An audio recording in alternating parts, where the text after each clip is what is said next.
a Jesus. Meu Jesus, Salvador, outro igual não há. Todos os dias eu quero louvar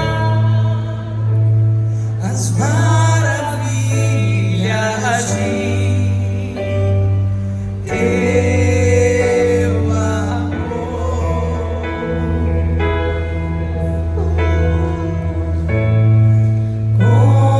Consolo, abrigo, força e refúgio é o Senhor. Com todo o meu ser, com tudo que sou, sempre te adorarei.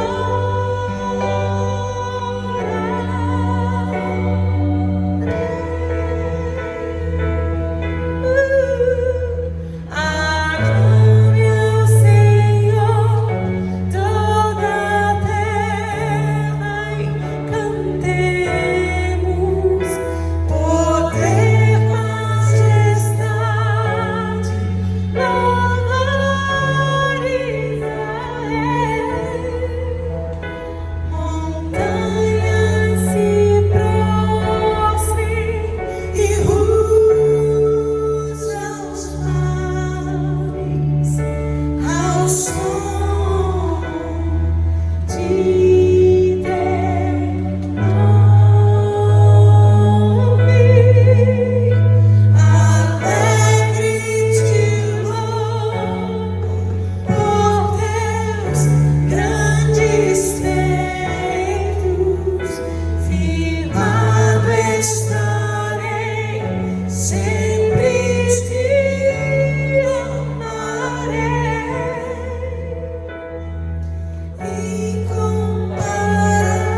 Incomparáveis são tuas promessas,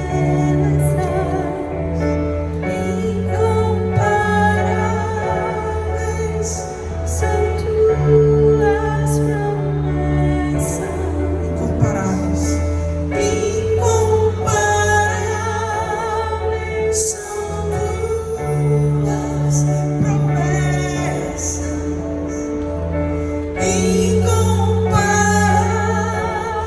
incomparáveis são tuas promessas,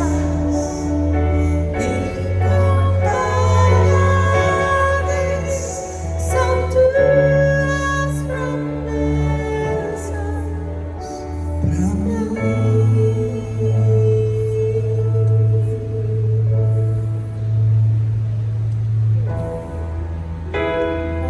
Incomparáveis,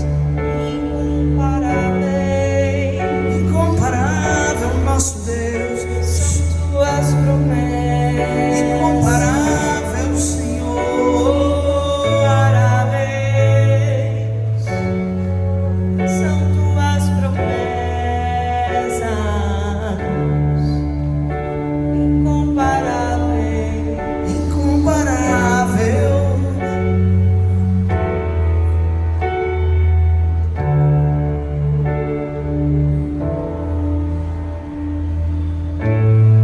Te louvarei,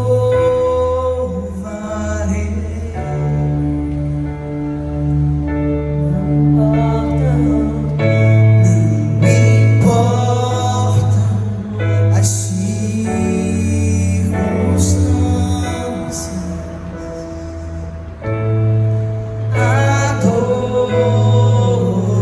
adorarei, te adorarei. Somente a ti, Jesus, eu te louvarei, Senhor, te louvarei.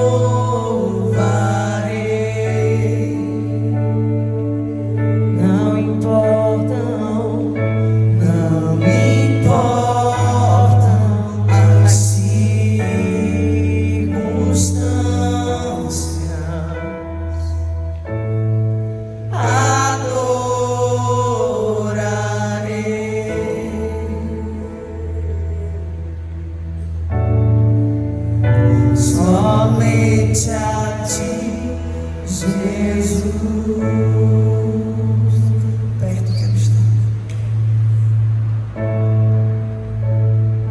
Perto quero estar.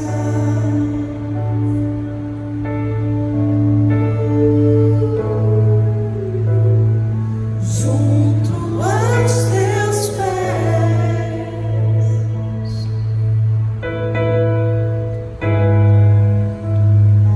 pois prazer maior amar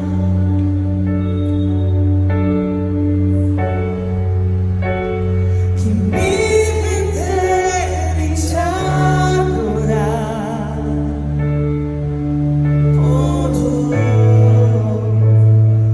Tudo que há em mim eu quero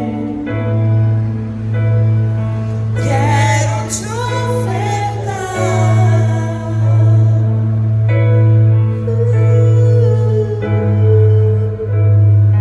Mas ainda é pouco eu sei.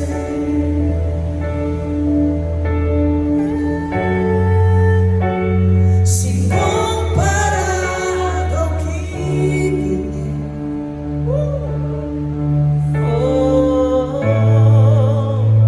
não sou apenas servo, teu amigo me tornei.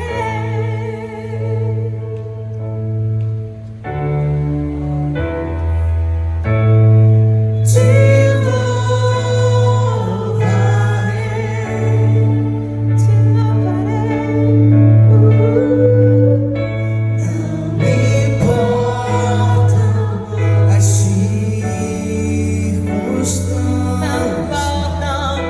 não importam. Adorarei somente a ti, Jesus. Eu te louvarei, Senhor, te louvarei.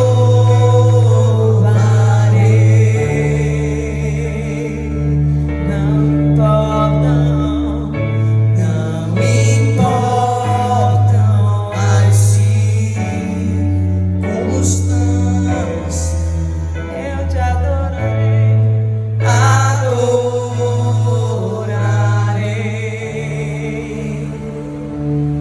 Somente a ti, Jesus. Somente a ti, Jesus.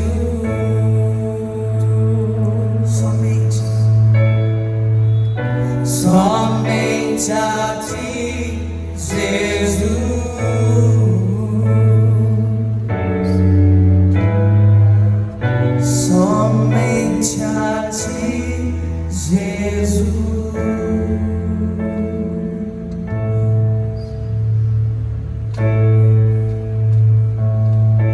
Esse é o meu respirar.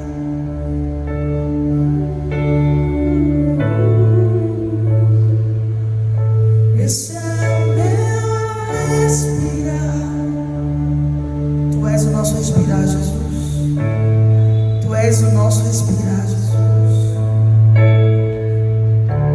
Tu és o nosso respirar. Mesmo antes dessa pandemia, tu és o nosso respirar. Que isso seja uma verdade em nossas vidas nessa noite, Pai. Traz de volta o que dá esperança. Traz de volta o que dá esperança. Traz de volta o primeiro amor. Renova a nossa fé, Senhor.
esperança da glória. Cristo em nós, Cristo em nós, Cristo em nós. Tu és a vida em mim, Tu és a vida em mim, Tu és a vida em mim. Tu és a vida em mim, Tu és a vida em mim, Tu és a vida em mim. Eu nada sou sem Ti, eu nada sou sem Ti, eu nada sou sem Ti. Eu nada sou sem Ti, eu nada sou sem Ti, eu nada sou sem Ti. Eu nada sou sem Ti. Nada sou, eu nada sou, eu nada sou sem Ti. Nada sou sem Ti, nada sou sem Ti. Jesus, Tu és o meu respirar. Jesus, Tu és o meu alimento. Jesus, Tu és o meu sustento. Jesus, Tu és o meu provedor. Jesus, Tu és o meu pastor. Jesus, Tu és aquele que me guia, Tu és aquele que me guarda. Ah, Ele não dorme, o que te guarda não dorme, o que te guarda não dorme. Ele não dorme, o que te guarda não dorme, quem te guarda não dorme. Tu és a vida em mim, Tu és a vida em mim, Tu és a vida em mim. Tu és a vida em mim, a esperança em mim. Tu és a vida em mim.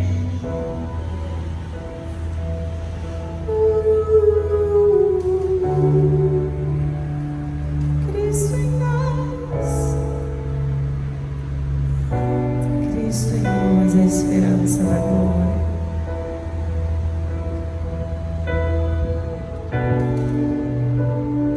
Sei que os teus olhos, sempre atentos, permanecem em mim.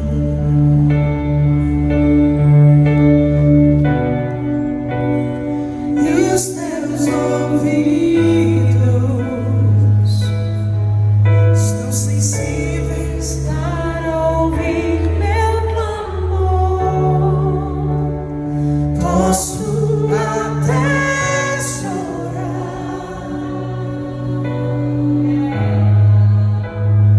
mas a alegria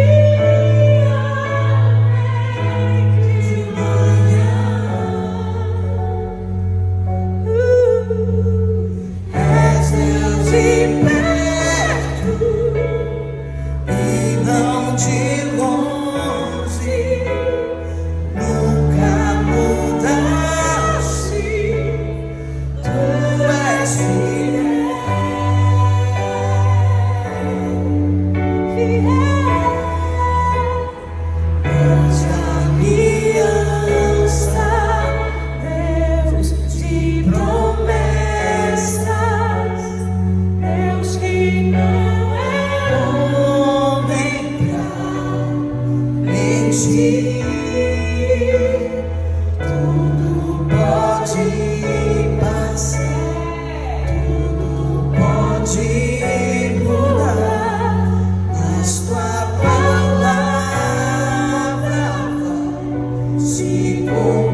Deus de aliança, Deus de promessas, Deus que não é homem pra mentir. Tudo pode passar, tudo pode mudar, mas tua palavra vai se cumprir. Deus de aliança, Deus de promessas, Deus que não é homem pra mentir. Tudo pode passar, tudo pode mudar, mas tua palavra vai se cumprir. Eu sei que vai, mas tua palavra não importa o tempo se cumprir, não importa a estação, tua palavra não importa a situação, tua palavra vai se cumprir, pois tu não é homem que minta, nem filho do homem para que se arrependa. Tua palavra vai se cumprir, pois tu és fiel, não há outro como tu, não há outro, pois não há outro mais fiel, não há outro. Tu és fiel, Senhor, tu és fiel. Aleluia, aleluia. No Santo dos Santos, a fumaça me esconde, só teus olhos me veem. Debaixo de tuas asas é o meu abrigo, meu lugar secreto.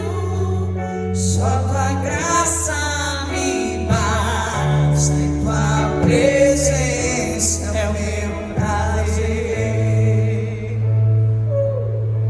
Tua presença, tua presença é o meu prazer. Tua presença, tua presença é meu prazer. Tua presença, tua presença é meu prazer. Tua presença, tua presença é meu prazer.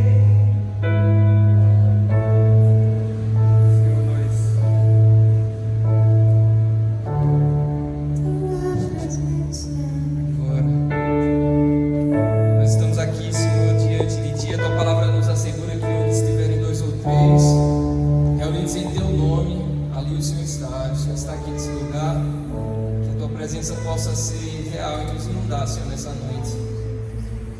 Em nome de Jesus, que o Senhor possa manifestar graça e poder aqui, Pai. Que o Senhor possa tocar o nosso coração, que o Senhor possa sarar, Senhor, nossas feridas. Que o Senhor possa trazer à existência aquilo que existe já no céu, a realidade do céu, que possa se manifestar na terra. Que a paz de Deus, que excede todo entendimento, possa guardar o nosso coração e a nossa mente em Cristo Jesus. Que você possa entregar o seu coração a Deus nesse instante, que você possa lançar sobre Ele a sua ansiedade, porque a Bíblia diz que Ele é quem cuida de você, quem cuida de nós. Então, que você possa se deixar envolver pela presença dele nessa noite. Eu estava... Podem sentar? Nesses dias eu li um texto bem interessante que falava que Jesus, por onde andava, estava cercado de várias pessoas. Isso é fato, você vê isso na Bíblia toda. Mas se você esmiuçar a Bíblia, você verá também que havia vários tipos de pessoas. E Jesus ilustrou isso em vários momentos. Então tinha aquela pessoa que era um no meio da multidão, mas que se destacava, né? Mas por onde Jesus andava, multidões o acompanhavam. Tinha os discípulos que estavam lá em volta, tinham aqueles que queriam segui-lo, que diziam: por onde o Senhor for, eu irei. Mas também haviam aqueles que eram os que gozavam da intimidade de Jesus, os íntimos. Nós podemos ter muitos colegas, ou até alguns que possamos dizer que são amigos, ou nós dizemos assim: fulano é meu amigo, ou Beltrana é minha amiga. Mas muitas vezes essas pessoas, elas não são íntimas, porque a intimidade não é algo que a gente consegue para todo mundo. Mas o desejo de Deus é que possamos ser íntimos dele. E eu achei muito tremendo, porque na semana passada Leda, minha esposa, falou um pouco sobre isso. E até falou de uma música que ela falou que não saía da mente dela. E eu creio que é dentro dessa vibe, dentro desse assunto que o Senhor quer nos aprofundar nesse tempo. Uma mulher que fez uma adoração tão extravagante que ela pôde declarar ali: olha, eu quero ser íntima sua. Então ela não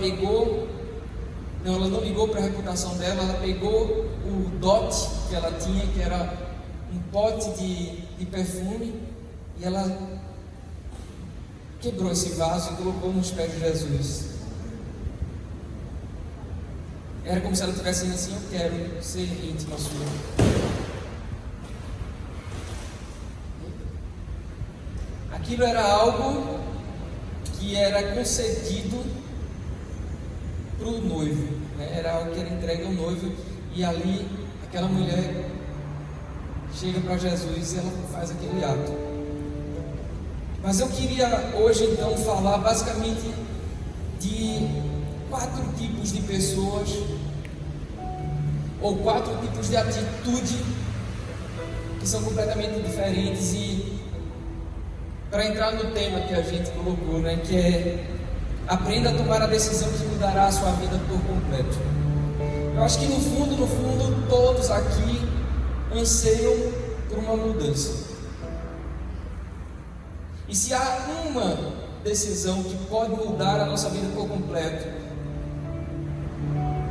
ou se há uma decisão que pode mudar completamente a nossa vida, essa decisão é a decisão de querer ser íntimo, ou querer ser íntima de Deus. Isso fará diferença completa na vida de todo aquele que decide, de todo aquele que resolve fazer essa escolha. Então eu queria inicialmente nessa noite falar sobre a multidão. A multidão era extremamente comum. Por onde Jesus andava havia uma multidão. E eu queria que você abrisse a sua Bíblia em Mateus no capítulo 5, versículo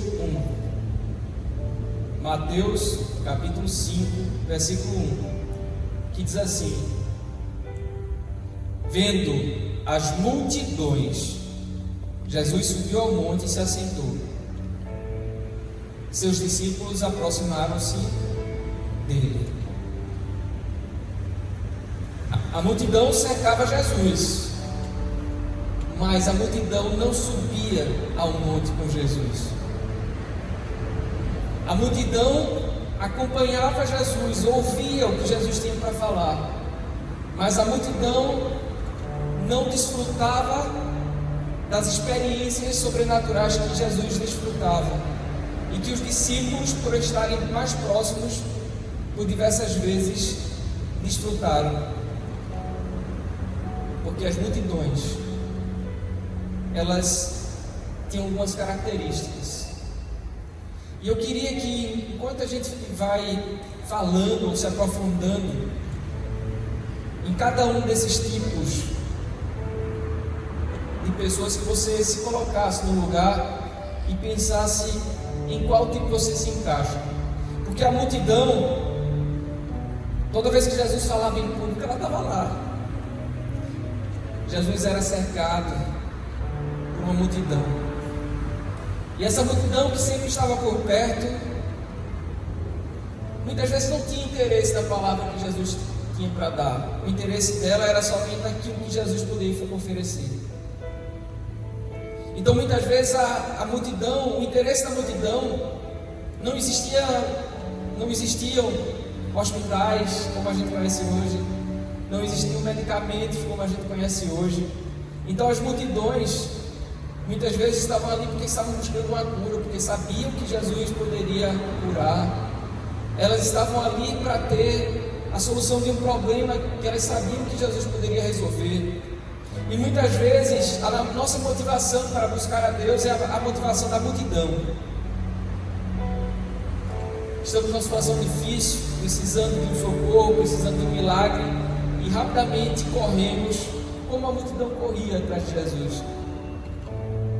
Talvez muitos que estavam ali estavam à procura dos pães e dos peixes que Jesus algumas vezes multiplicou, e depois que foram alimentados, eles desapareceram, eles sumiram. Muitos foram curados e nem sequer voltavam para agradecer. Jesus inclusive falou disso certa vez. É provável que ele tenha tido várias experiências nesse sentido, de várias pessoas com o mesmo tipo de problema, que recebiam a cura e viravam as costas e iam embora e esqueciam de Jesus. E quantas vezes a gente não comete esse erro? Então eu queria que você pensasse hoje: será que existem traços da personalidade da multidão na sua vida?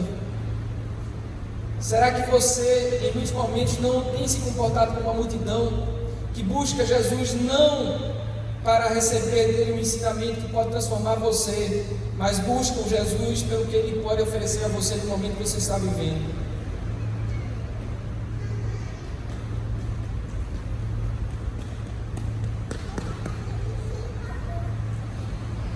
Tem uma canção que me veio à mente agora,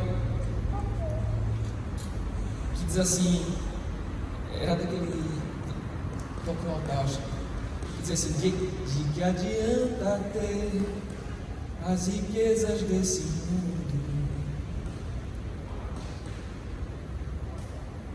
E aí, continua que eu acabei de esquecendo, mas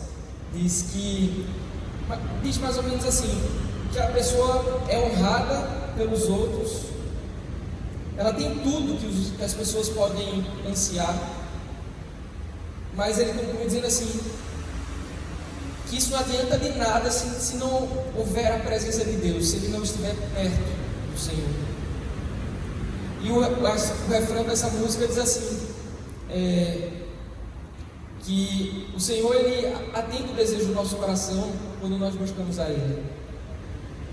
Jesus disse certa vez que quando buscamos a Deus em primeiro lugar, as outras coisas são acrescentadas na nossa vida. Buscai em primeiro lugar o reino de Deus e a sua justiça, e todas as outras coisas vos serão acrescentadas. E a gente percebe que um traço muito marcante da personalidade da multidão é que a multidão buscava em primeiro lugar as coisas. A multidão buscava em primeiro lugar aquilo que Jesus poderia fazer, a solução do problema imediato. No fundo, a multidão não desejava buscar em primeiro lugar o governo de Deus, ou seja, dirigir a vida dessas pessoas, Deus dá o direcionamento, falar o que tem que ser feito, o próximo passo que tem que ser dado. Esse não era o interesse. Buscar em primeiro lugar o reino de Deus e a sua justiça não era prioridade para a multidão. A prioridade para a multidão era resolver um problema. E muitas vezes a nossa prioridade não é que Deus governe a nossa vida. Esse muitas vezes não é o nosso anseio. O que a gente quer mesmo, muitas vezes, é que Deus responda a nossa oração.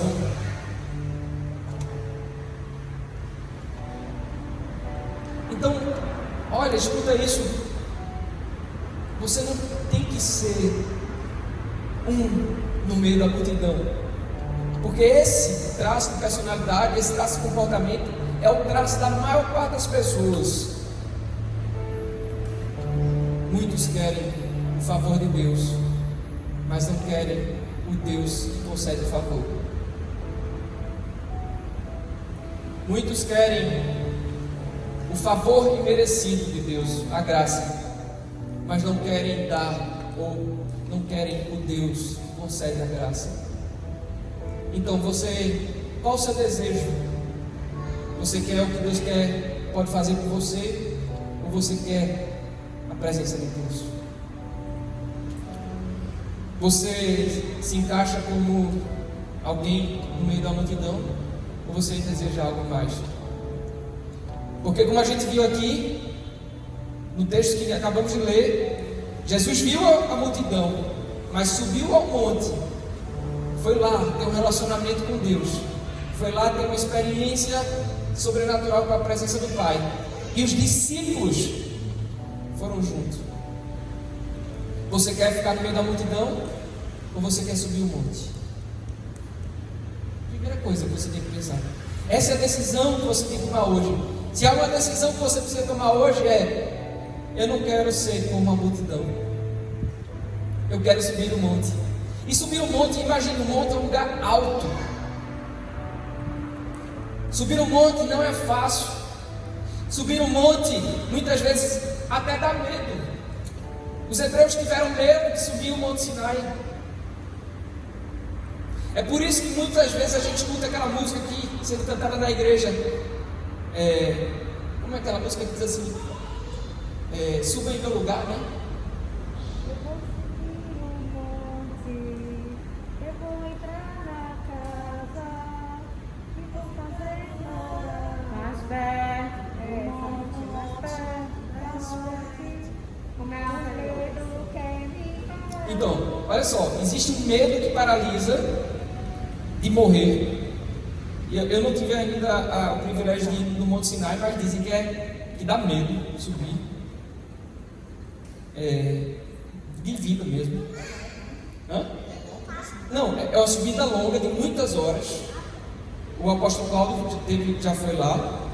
Uma subida longa de muitas horas. Muitos desistem no meio do caminho. Muitos têm medo de escorregar e cair, porque pode ser fatal.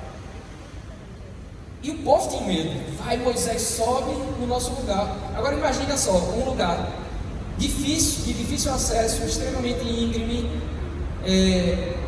perigoso, e ainda trovejando, raio para um lado, raio para o outro.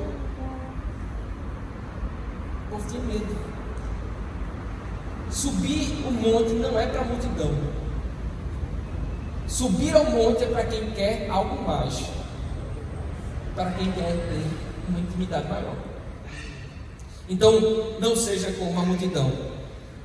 O segundo tipo de gente que a gente percebia muito na Bíblia, e a gente vê quase sempre onde Jesus andava, sempre tinham essas pessoas que eu vou falar aqui para vocês, esses tipos, ou essas figuras que representam personalidades que a gente tem que vigiar para não ser uma delas. O segundo tipo de pessoa eram os religiosos. Então abra sua Bíblia em Lucas capítulo 19, versículo 39, que diz: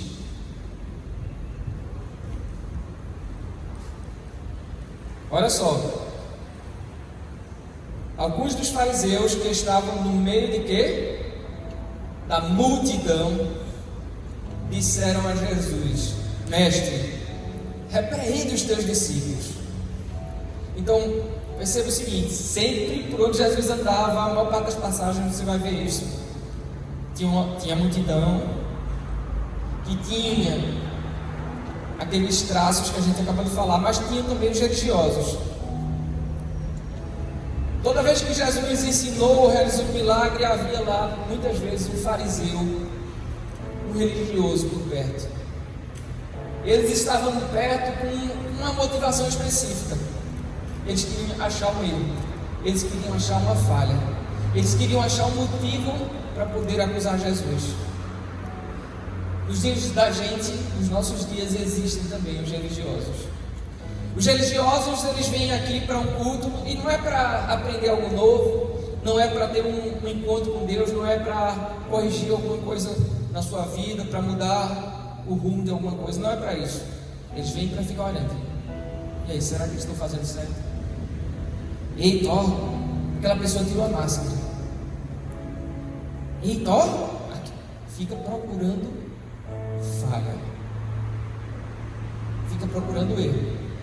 Veja o que aconteceu aqui nessa passagem. Tinha multidão e tinha um religioso que chega e diz assim: repreende os teus discípulos. E quem eram os discípulos? Os discípulos eram aqueles que já tinham uma proximidade maior de Jesus, mas de repente eles não estavam no formato que o religioso esperava. E essa, inclusive, é uma característica daqueles que têm intimidade. É que os íntimos, eles não têm tanta cerimônia, eles têm liberdade para poder falar aquilo que pensam, para tirar as máscaras e revelar quem de fato são. Os íntimos são bem diferentes. Os íntimos, eles não ligam muitas vezes para que os outros vão pensar dele. Os íntimos são bem diferentes. Nesses dias eu estava vendo assim as minhas roupas e minha esposa amada, ela chegou para mim e disse assim: olha, aqui são as camisas de ficar em casa,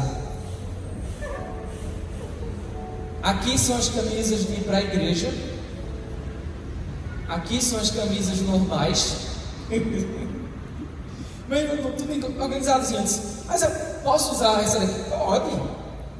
Mas existiam algumas camisas que eu só poderia usar em casa, com os íntimos, né? E muitas vezes a gente acha que a gente cria um distanciamento tão grande de Deus. Eu já vi gente que dormia de calça e de camisa de manga comprida, porque se houvesse um arrebatamento. Mas não tem? Tem coisas absurdas que a religiosidade acaba fazendo na vida das pessoas. A mulher que... Isso eu nunca vi, graças a Deus. Mas... Tu já viu? Você já? Eu nem falei.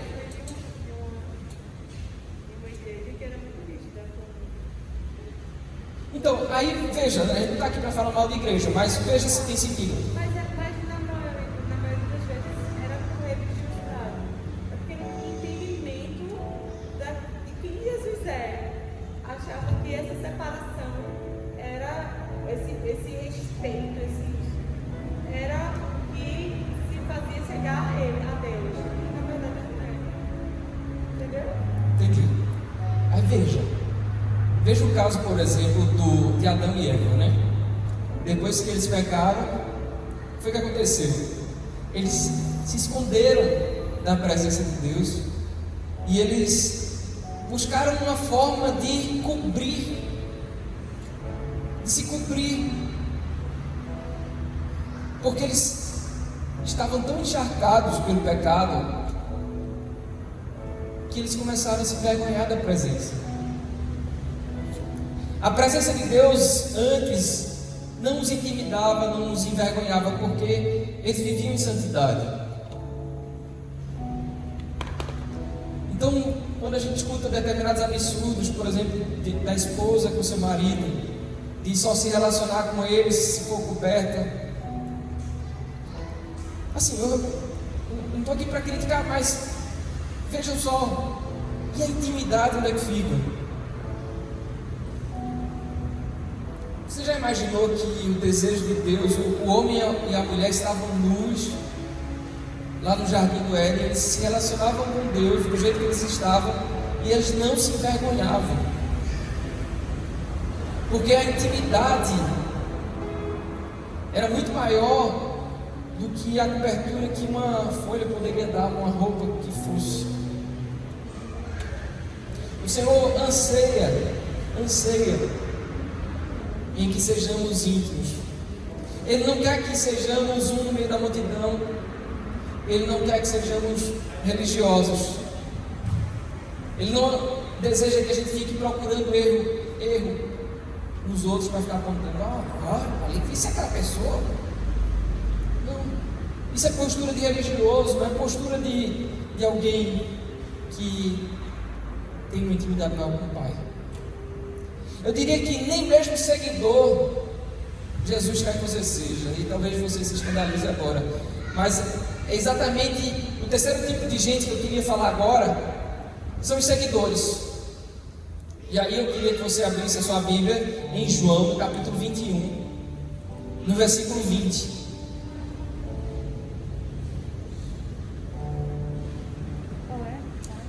João, capítulo 21, versículo 20. Então diz a palavra do Senhor aqui, Pedro voltou-se e viu que o discípulo a quem Jesus amava os seguia. Aí tem um parêntese aí bem grande, diz assim: este era o que estivera ao lado de Jesus durante a ceia.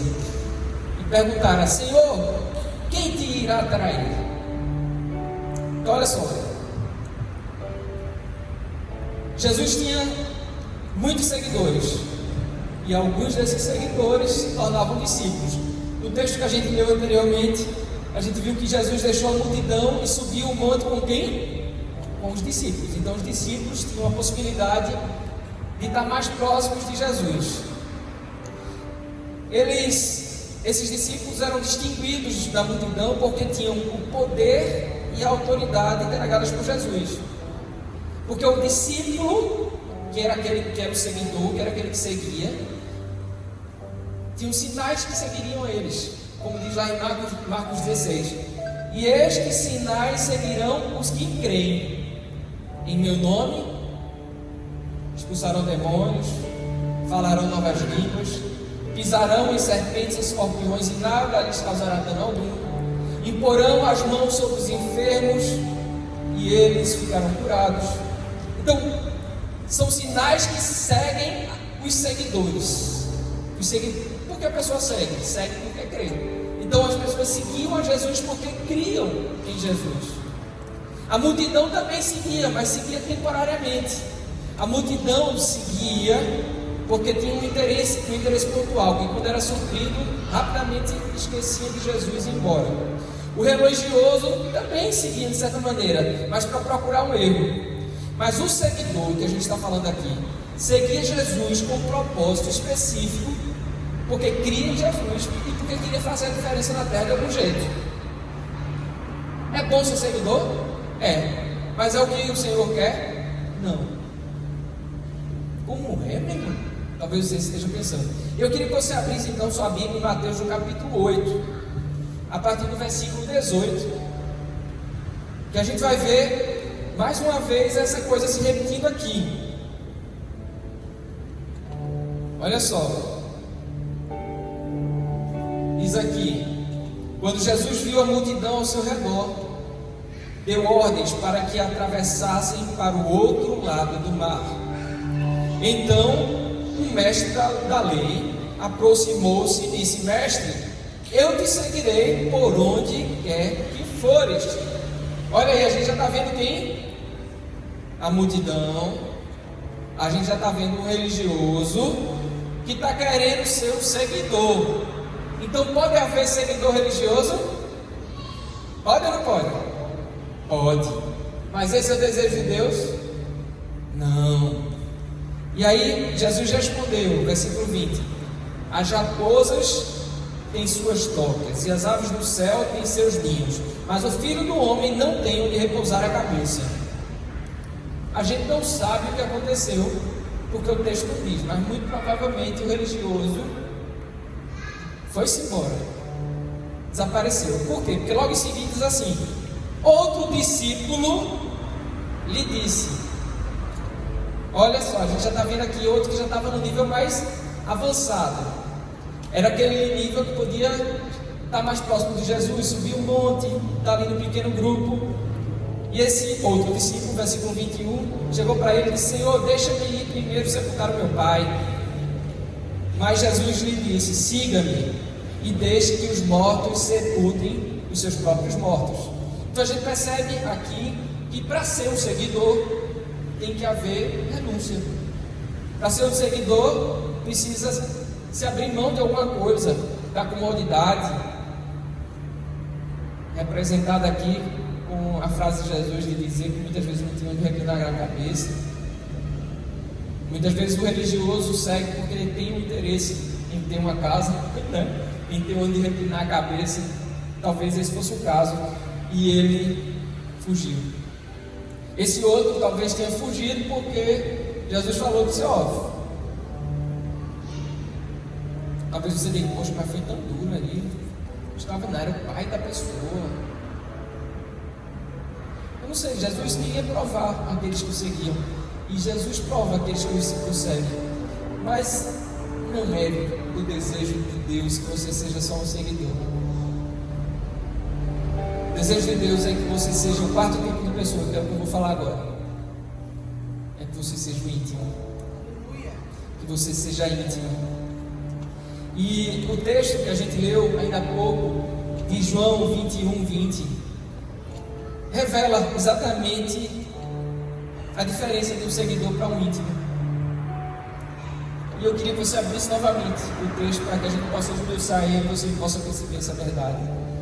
Diz aí em João 21:20 que Pedro voltou-se e viu que o discípulo a quem Jesus amava os seguia.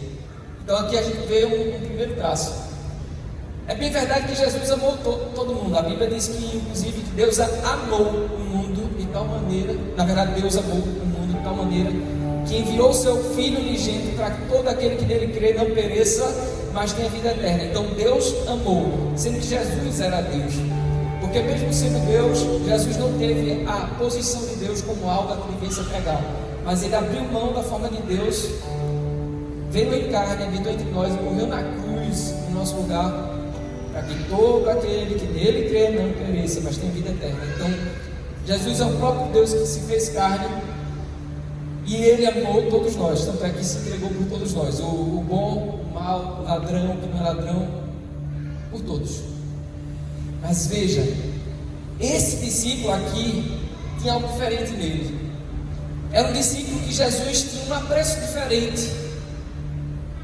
E o parêntese fala muito quando diz: este era o que estivera ao lado de Jesus durante a ceia. Este era aquele que podia reclinar a cabeça no peito de Jesus e que podia perguntar coisas que ele não podia revelar para todo mundo. Então, os segredos do Senhor são para aqueles que o temem. Existe algo diferente que Deus deseja entregar para os íntimos, que Ele não entrega para os seguidores. Existe uma porção de autoridade que os seguidores recebem, mas existe uma porção maior, uma porção de intimidade, uma porção de conhecimento, uma porção de revelação que só é dada aos íntimos.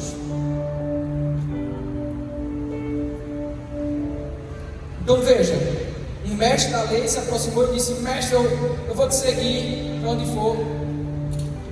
E aí Jesus responde o negócio, ele vai embora. O outro, Jesus questiona outra coisa, ele não vai embora. Mas o íntimo ele faz tudo que for necessário. Aqui está a primeira diferença entre o seguidor e o íntimo. O seguidor muitas vezes quer gozar da autoridade que existe, mas ele não faz tudo que for necessário. o íntimo faz. E você? Você se encaixa na multidão? Você se encaixa no perfil do religioso? Você se encaixa no perfil do seguidor? Ou você se encaixa no perfil do íntimo? Lá em João, no capítulo 15, versículo 13 em diante, eu queria que você abrisse a sua Bíblia, a gente já está terminando. Mas tem mais algumas coisas que eu queria refletir com você antes da gente terminar. Diz que ninguém tem maior amor do que este, de dar a alguém a própria vida em favor dos seus amigos. Vós sois meus amigos, se fazeis o que eu vos mando.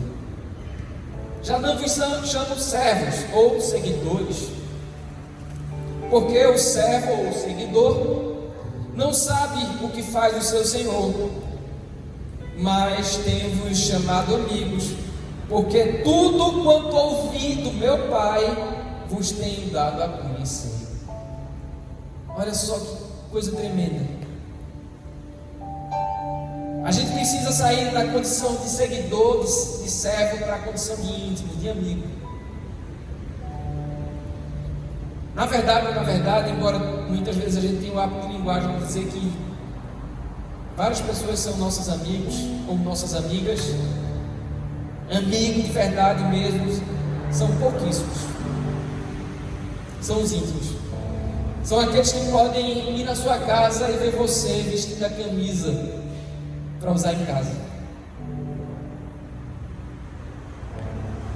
Não são todos. Não é verdade? Amigo é aquele que você pode receber na sua casa e levá-lo no quarto da bagunça.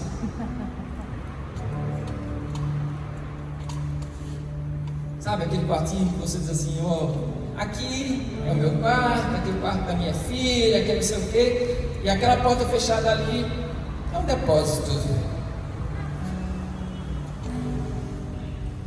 É o quarto que a gente não quer que ninguém entre, né?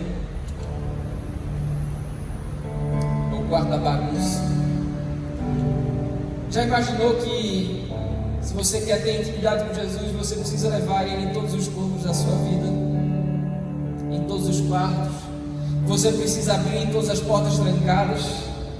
Você precisa destravar o cadeado da vergonha e abrir a porta da decepção, da tristeza, a porta do ressentimento, a porta da humilhação, seja lá qual tenha sido a porta que você fechou e deixou lá e disse: aqui ninguém entra, isso aqui é o que eu quero esquecer da minha vida, um episódio que eu quero deixar para trás. Jesus quer entrar nesse lugar com você, Ele quer sarar suas feridas, porque não existe intimidade no coração doente. Para ser íntimo de Jesus é preciso abrir o coração para que Ele traga a cura. Muitas vezes a gente passa a vida sendo oprimido, muitas vezes a gente passa a vida sendo encarcerado, e Jesus deseja muitas vezes nos levar para um lugar novo, para mudar tudo. Mas existe uma mudança que precisa começar no nosso interior, e ela passa pela troca da postura de servidor, de seguidor, de servo, para íntimo, para amigo. Deus nos criou com um propósito muito maior do que esse que a gente muitas vezes se contenta. Às vezes a gente enche o peito para dizer que é servo. Às vezes a gente bota uma formalidade tão grande entre a gente e Deus. E um dia desse eu estava vendo uma pastora amada orando ao Senhor, e disse assim: você. E ela se dirigia assim: a Deus como você, ao Senhor como você. E eu fiquei, aquilo chega, foi um choque para mim. Eu confesso que no início doeu no meu ouvido você, porque muitas vezes a gente está tão acostumado a dizer o Senhor.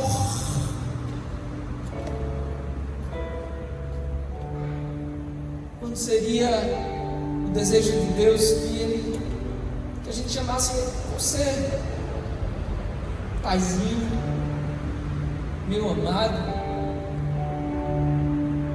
Veja, você diz, Leda, você diz meu amado para qualquer um. Graças a Deus. Eu só aceito que você diga meu amado para o Senhor, mas ninguém, para mim e para Ele só.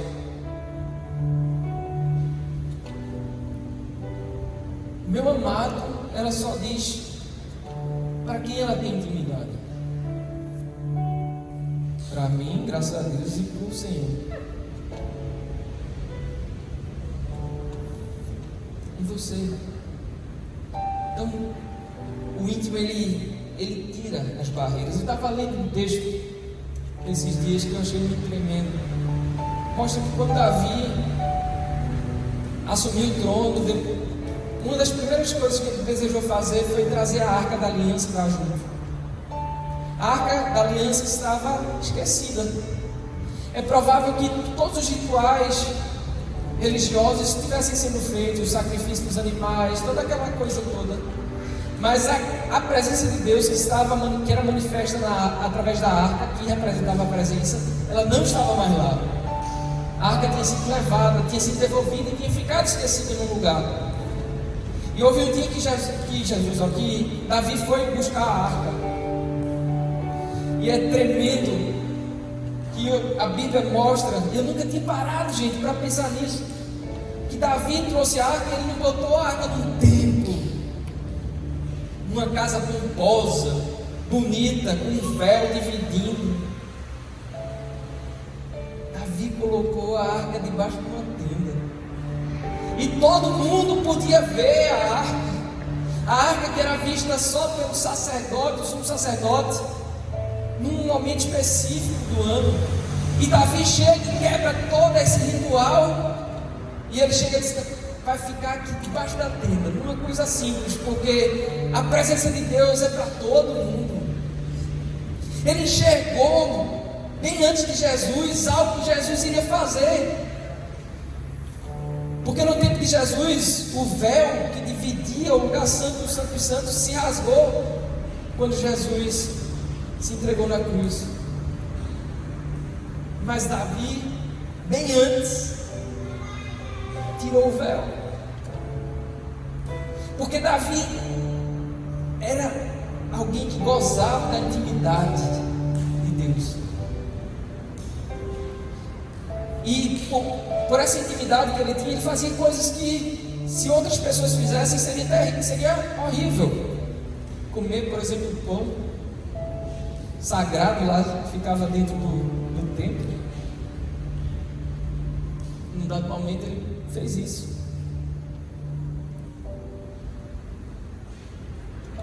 Porque o íntimo tem liberdade para fazer algumas coisas que nem os religiosos nem os seguidores têm.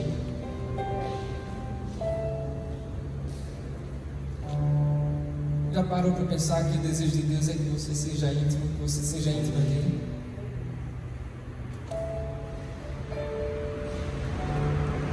Existe algo que é muito importante que você entenda, e está aí nesse mesmo texto de João 15:13, quando Jesus disse assim, que ninguém tem maior amor do que esse, de dar a alguém a própria vida em favor dos seus amigos. E ele continua discorrendo, dizendo o seguinte: vós sois meus amigos, se fazeis o que vos mando. Mas ele começa dizendo o seguinte, que existe uma demonstração de amor dada por Deus através de Jesus, e essa demonstração de amor é o que permite que sejamos amigos dele. Você não tem como ser amigo de alguém que lhe odeia. Você tem como ser? Tem algum doido aqui ou aí em casa que diga que é amigo de alguém que você sabe que odeia você, que quer o seu mal, que não ama você de verdade? Não tem como. Então é fundamental que você tenha consciência do amor que alguém tem por você, para que você possa tirar as armaduras da reserva do coração que muitas vezes a gente tem. Porque, para ter intimidade tem que se arriscar. Muitas pessoas não conseguem ter intimidade porque tem medo de sofrer, porque tem medo de se decepcionar, porque já sofreram tanto na vida que tem receio de sofrer de novo. Então, essas pessoas não conseguem ter intimidade porque o medo é muito maior do que o amor. E é por isso que Jesus disse que o verdadeiro amor lança fora o medo. Porque se há medo, não há intimidade. Mas se há amor, também tem como haver intimidade. E é por isso que Jesus abre o texto dizendo o seguinte: existe um amor que eu tenho por vocês, que não existe amor maior do que esse de dar a vida pelos seus amigos. Agora, vocês são meus amigos se vocês me obedecerem, se vocês fizerem o que eu vos mando. Agora, eu amo vocês. Você tem que ter consciência do amor que Deus tem por você. Essa é a primeira coisa. Se você quer ter intimidade com Ele, se você quer ser íntima, se você quer ser íntimo do Senhor, você precisa saber do amor que Ele tem por você. E você também precisa demonstrar amor por Ele. E como é que você demonstra amor por Ele? Através da obediência. Jesus falou que se você me ama, você guarda os meus mandamentos. Se me amais, guardareis os meus mandamentos. Mas só foi Jesus que gozou desse amor, dessa experiência? Não. Moisés, por exemplo, foi um cara que gozou dessa intimidade com Deus. Tanto é que num dado momento, depois você lê na sua casa, lá em Êxodo 32, a partir do versículo 10, você verá que Moisés questionou a Deus. Já pensou? Um homem querendo dar conselho a Deus? Moisés deu. Ele disse: Deus, não faz isso não, Senhor, não faz isso não, o que é que eles vão pensar? Senhor, não faz isso não. E ele terminou assim, dizendo assim: arrepende-te do fogo da tua ira. Já pensou a pessoa dizendo a Deus: Deus, se arrependa? Já pensou isso? Só quem pode fazer isso é quem tem intimidade. Moisés tinha intimidade para fazer isso, e ele fez, e Deus se arrependeu. E aí é muito interessante porque no texto de Êxodo 33, versículo 11, diz assim que falava o Senhor a Moisés face a face, como qualquer que fala a seu amigo. Então voltava Moisés para o arraial, porém o moço Josué, seu servidor, filho de Nun, não se apartava da tenda. Veja que coisa tremenda. Existia uma tenda do encontro. Moisés estava lá tendo um encontro com Deus. Josué estava lá junto com ele, vivenciando tudo aquilo. Eu creio que Moisés voltava, ia para o arraial, levar o recado de Deus, e Josué ficava lá, se enchendo do Senhor. Eu não creio que a presença do Senhor era um privilégio só de Moisés. O desejo de Deus era que a presença dele fosse disputada por todos. Mas a grande verdade é que muitos queriam ser a multidão, o religioso, talvez o seguidor de Moisés, aqueles que eram mais discípulos, que obedeciam tudo que Moisés falava à risca. Mas havia aquele que era íntimo, tipo Josué, que certamente desfrutava de algo mais. E aí, para finalizar, eu queria falar de 6 passos que você pode adotar na sua vida para ser íntimo do Senhor. Porque, como disse aqui, a principal decisão que você pode tomar para mudar completamente a sua vida é a decisão de ser íntima ou de ser íntimo de Deus. Mas como é que eu faço isso? Talvez você pergunte. E aí eu queria primeiro iniciar falando do salmista, por exemplo, que é um grande exemplo de alguém que buscava ter essa intimidade. Lá no Salmo 73, 28, diz que o salmista diz assim: mas para mim bom é estar perto de Deus. Se a gente for seguir as instruções bíblicas, a gente vai ver que essa proximidade é fundamental. Mas não tem como ter essa proximidade sem firmar uma aliança com Deus. E o primeiro passo, dos 6 que eu vou falar aqui rapidamente, você precisa adotar e entregar sua vida a Jesus. Não existe intimidade para um religioso, como eu falei aqui. O religioso é um tipo de pessoa que não tinha intimidade. Então tem muita gente que se orgulha de dizer que é religiosa. Eu sou religioso, eu vou para a igreja todo domingo. A intimidade não é para quem vai para a igreja todo domingo. A intimidade é para aquele que está em todo o tempo na presença de Deus. Está dirigindo e está pensando em Deus. Está adorando a Deus, está orando a Deus. Tem uma circunstância negativa, o desespero tenta falar alto, essa pessoa vai para Deus. Então a postura do íntimo é assim, é diferente. E muitas vezes a gente sai da posição de íntimo, querido. Ontem eu tinha um compromisso agendado e estava chegando a hora do compromisso e eu aguardando uma pessoa e nada da pessoa chegar e eu preocupado porque eu iria me atrasar. E aí o velho homem fala, você fica logo preocupado, poxa, às vezes a gente exige tanto da gente, né? Não estou dizendo que tem que se preocupar com o horário, não. Muito pelo contrário. Eu busco me preocupar muito com o horário, de chegar na hora acertada, de não me atrasar. Porque faz parte, a gente tem que honrar o que a gente promete. Se a gente acertou que vai chegar às 3, a gente tem que chegar às 3. Mas enfim, a situação foge do controle, a gente se desespera, ao invés de buscar Deus. O íntimo, ele pode até se desesperar, mas ele para e diz, estou me desesperando, Senhor, me perdoa, porque eu me desesperei. E aí ele se volta para o Senhor. Então olha, o primeiro passo é se entregar a Jesus. A aliança de Deus conosco, a nova aliança é através de Jesus. Não existe proximidade de Deus sem entregar-se a Jesus. Então esse é o primeiro passo. E lá em Romanos 10, versículo 9 e 10, diz que se com a tua boca confessares a Jesus como Senhor, e em teu coração creres que Deus o ressuscitou dentre os mortos, serás salvo. Porque com o coração se crê para a justiça, e com a boca se confessa para a salvação. E Jesus, o próprio Jesus, disse lá em Mateus 10, 32, o seguinte, ele disse, todo aquele que me confessar diante dos homens, também eu o confessarei diante do meu Pai, que está nos céus. Mas aquele que me negar diante dos homens, eu também o negarei diante do Pai, que está nos céus. Então, primeira coisa, entregar-se a Jesus. Se você não fez isso, cuide de fazer.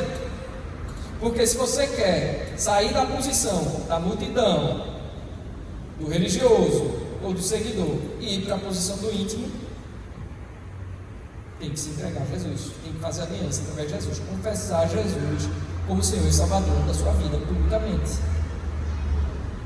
Primeiro passo. Se eu não posso confessar publicamente, confessa aí na sua casa agora. E assim, Jesus, eu confesso que você é o Senhor e Salvador da minha vida. Eu confesso que você veio em carne e morreu na cruz em meu lugar. Eu confesso que você não precisa mais de ninguém para ser salvo, só o Senhor. Que daqui para frente a minha vida vai ser pautada de acordo com a tua palavra. Faz isso aí, onde você tiver essa oração, é simples.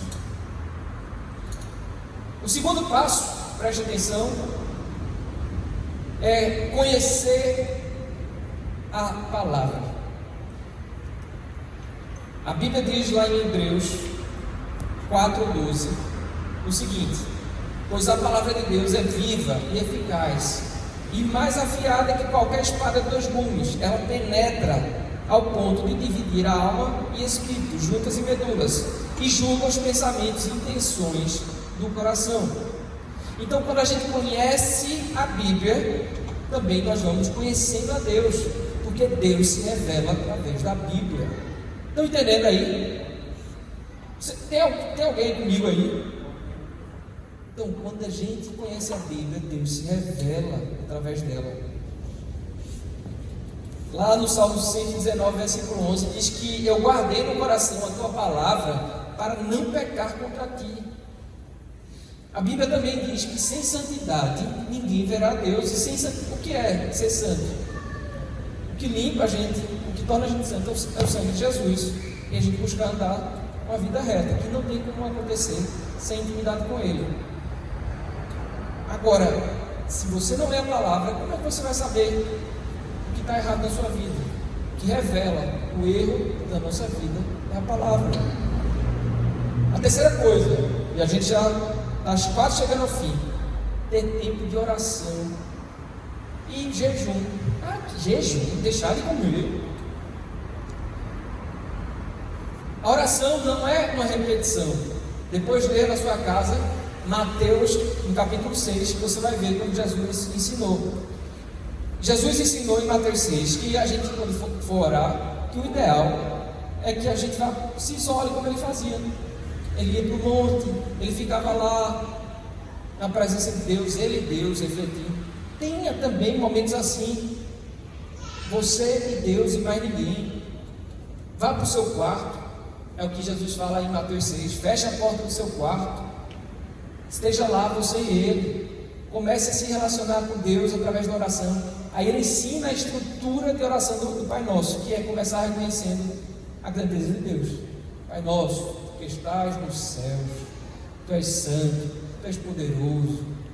Não precisa ficar engessado ali, mas ali é um modelo, ok? E o jejum, por que o jejum?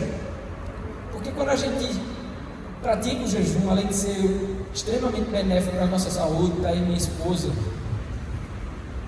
que não me deixa mentir, tem vários estudos científicos hoje que demonstram que o jejum é muito, muito bom para a saúde. Mas a gente faz jejum porque é bom para a saúde? Não. A gente faz jejum porque quando a gente faz o jejum, a nossa vontade da carne está sendo sacrificada. Por quê? Porque qual é o desejo da carne? Comer. O alimento sólido. Qual o desejo do espírito? Comer o alimento espiritual, a palavra de Deus. Então quando você deixa de se alimentar fisicamente e você se alimenta da palavra, quem que você está alimentando mais? A sua carne ou o seu espírito? O espírito. Então quando a gente alimenta o nosso espírito se fortalece. Se o nosso espírito está mais forte do que a nossa carne, você vai obedecer mais facilmente à vontade do espírito ou à vontade da carne? A vontade do espírito, ok? Então é importante o jejum também, oração e jejum. E finalmente você vai encontrar na Bíblia vários exemplos. Moisés jejuou por 40 dias, Esdras jejuou por 3 dias, Elias jejuou também por 40 dias, Daniel jejuou por 21 dias, Paulo jejuou por 3 dias, Jesus também jejuou por 40 dias.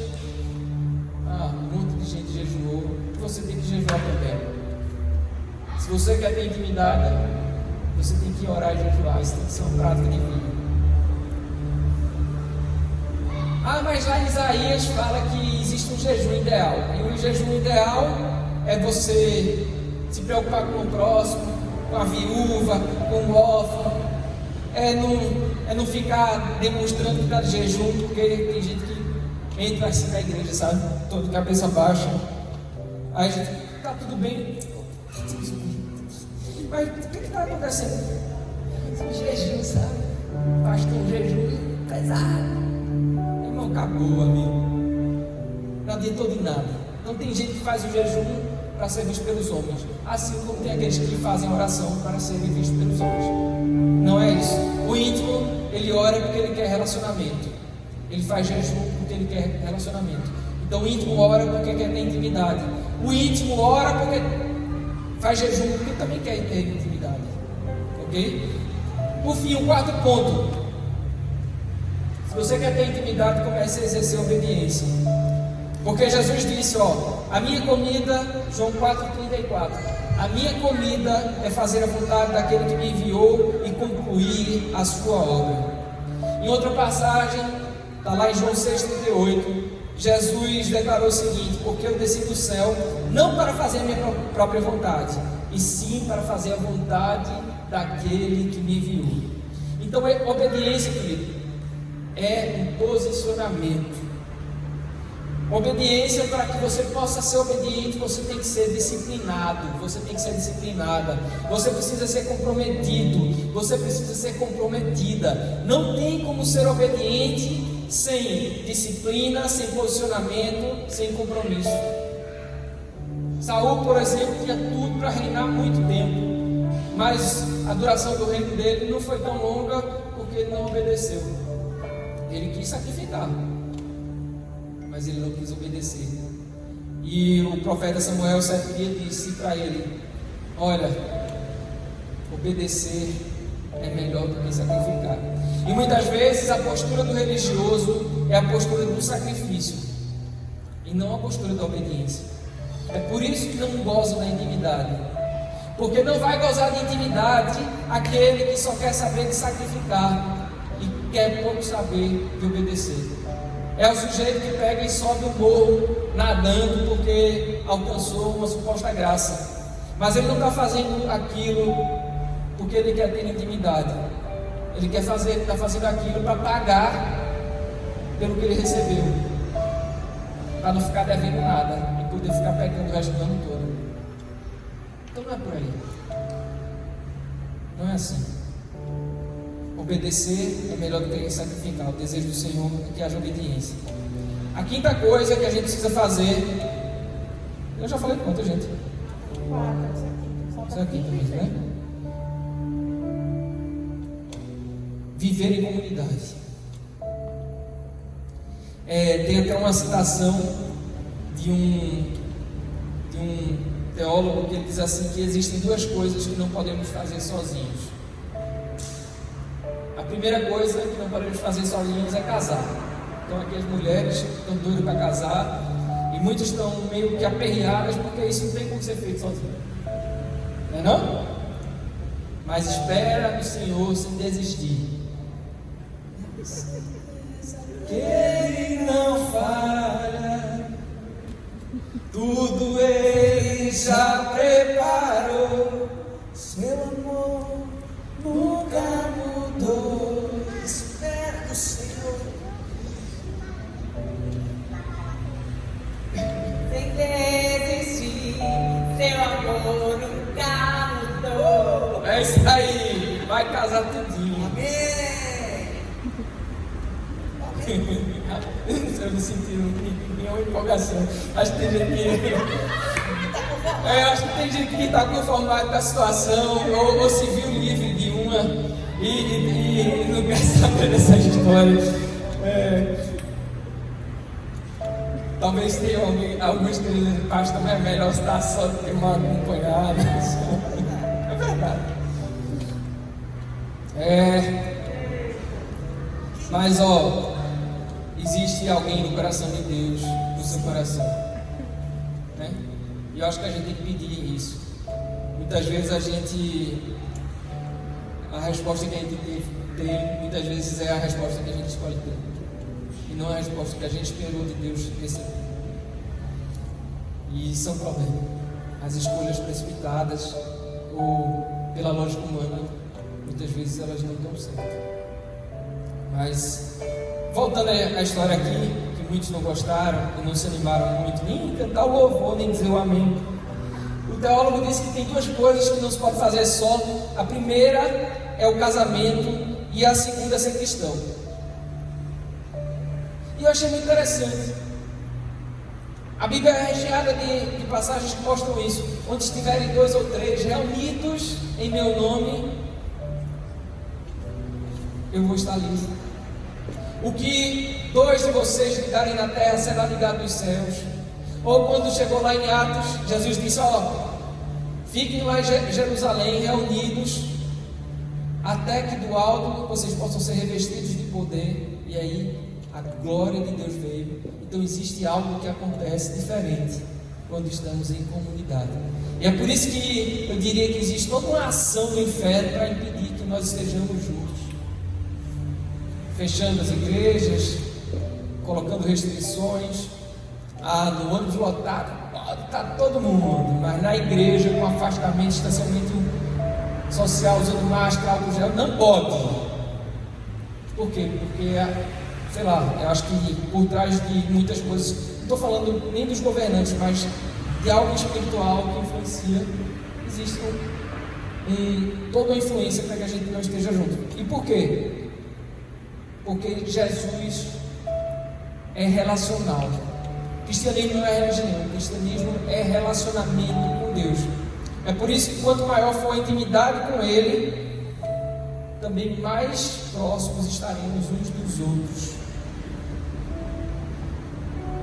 E aí está a importância dessa convivência, de viver em comunidade. E um bom exemplo bíblico que a gente pode entender isso é o que está lá em 1 João 4,20, que diz que se alguém afirmar eu amo a Deus, mas odiar o seu irmão, é mentiroso. Pois quem não ama seu irmão a quem vê, não pode amar a Deus a quem não vê. E se o amor está tão ligado à intimidade, por esse texto aqui a gente vê que não tem como ter intimidade se a gente não tiver essa visão de viver em comunidade, de estar próximo do outro, de se preocupar com o outro. O apóstolo Paulo também disse lá em Efésios 2,19: portanto vocês já não são estrangeiros nem forasteiros, mas co-cidadãos dos santos e membros da família de Deus. Ele também disse lá em 1 Coríntios 12 que nós somos membros do corpo de Cristo, e que esse corpo tem diversos membros, cada um tem a sua função, tem a mão, tem o pé, tem o dedo, tem o coração, e um órgão não pode dizer que não precisa do outro. Então eu preciso de você, você precisa de mim, como diz aquela canção, nós precisamos de Cristo até o fim. Por fim, já que a gente falou do fim, a sexta coisa, para a gente encerrar mesmo, talvez você diga assim, meu Deus, ele não termina, é que você tem que ter o coração grato, até pela minha demora. A sexta coisa é, tenha um coração grato. Ah, o culto demorou que só hoje. Glória a Deus. Glória a Deus. Glória a Deus. Seja grato. Seja grato.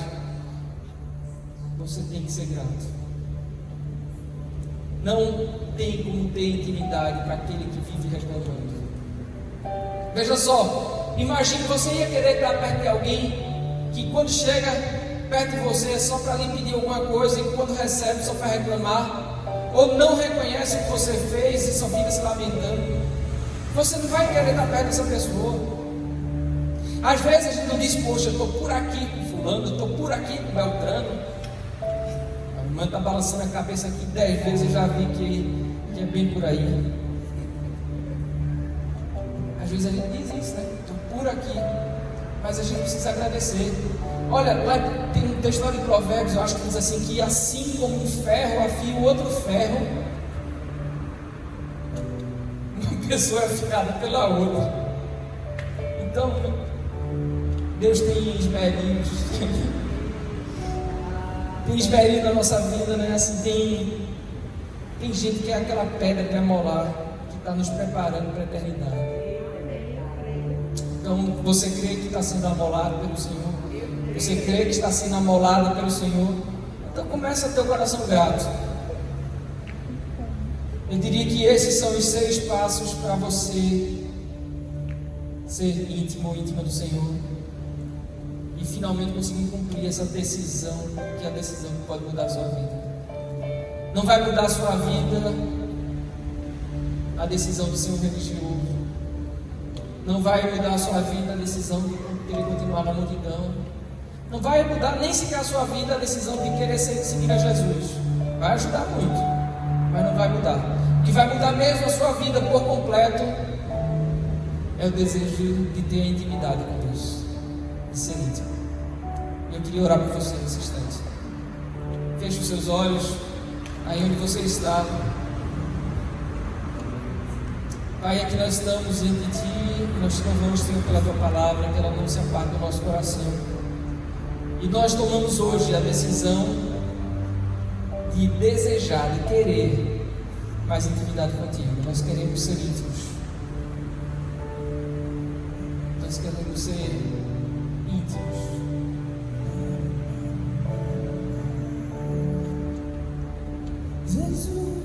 Eu quero ficar contigo. Eu